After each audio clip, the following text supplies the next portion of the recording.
19th through 13th centuries in the Muslim world mark an era of scientific, religious, philosophical, and cultural development, the scale and depth of which had never been seen in the world history before or since. The Abbasids, like countless political parties in history, rose to prominence on the back of promises of a positive and idealistic future.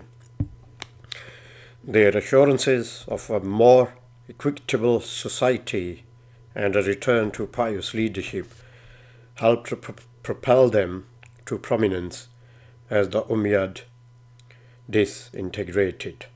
By the early 800s, they had their empire, which stretched from Atlantic to the Indus. It was high time for the inauguration of the idealistic society they promised in the mind of the seventh Abbasid Caliph Al-Ma'mun. That future idealistic society could only be achieved through science and rationalism. In order to achieve this, the various threads of scientific knowledge that existed throughout the empire had to be brought together in a central location.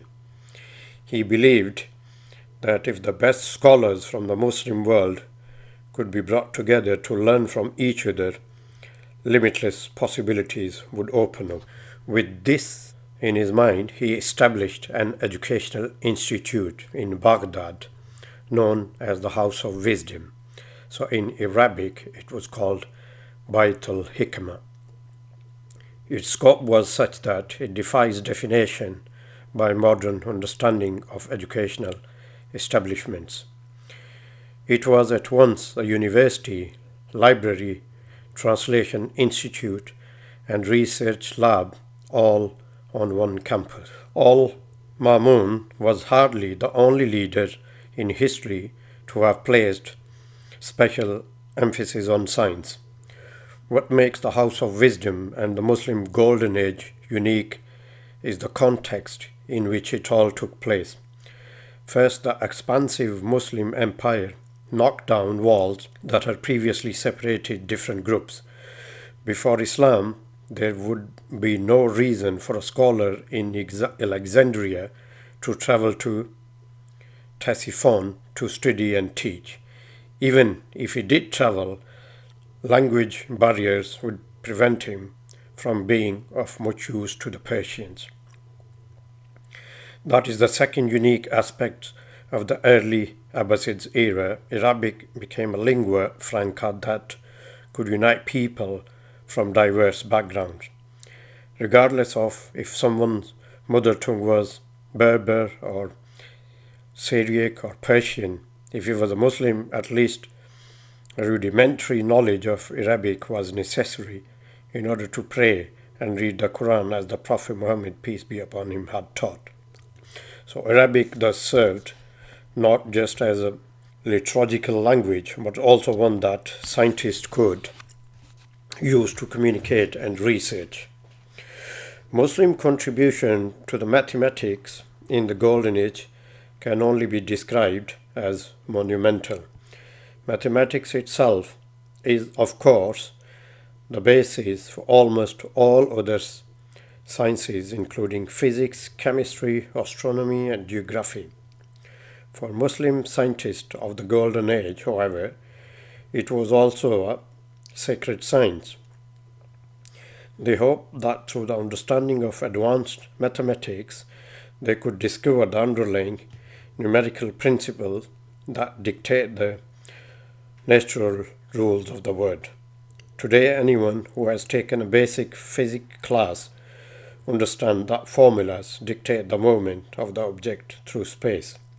So in the Golden Ages, that formula was a mystery, and through theory and experimentation, scientists hoped to find these seemingly magical algorithms.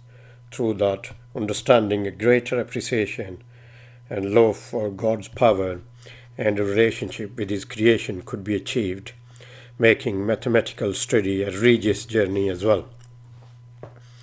One of the first great Muslim mathematicians was Muhammad ibn Musa Al-Khwarizmi, a Persian who lived from 780 to 850.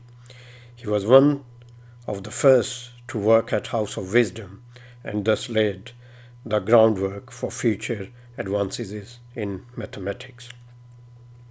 Among his greatest contribution was the adoption of the Indian numeral system and its dissemination.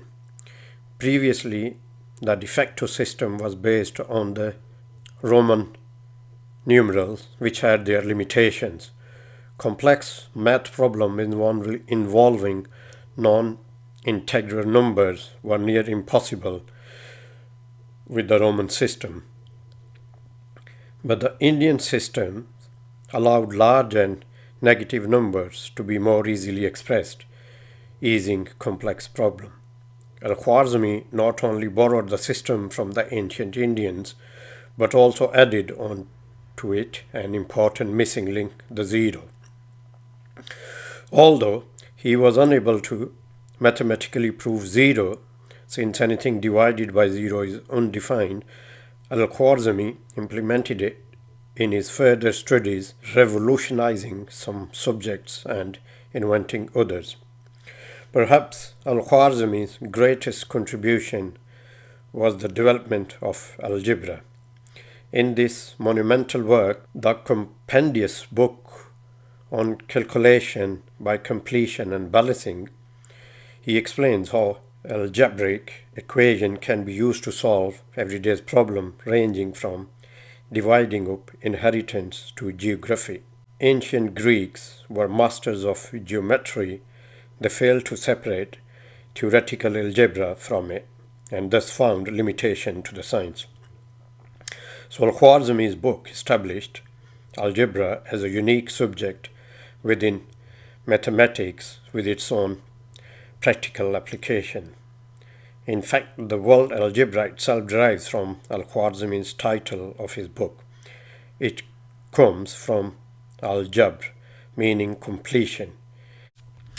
Another of the great Persian mathematician was Omar Khayyam, who lived from 1048 to 1131.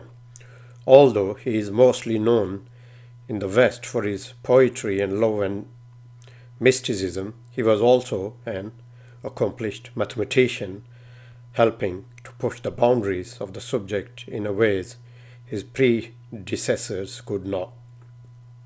He managed to find a method for solving cubic equations, algebraic expression in which the variable is raised to a power of 3.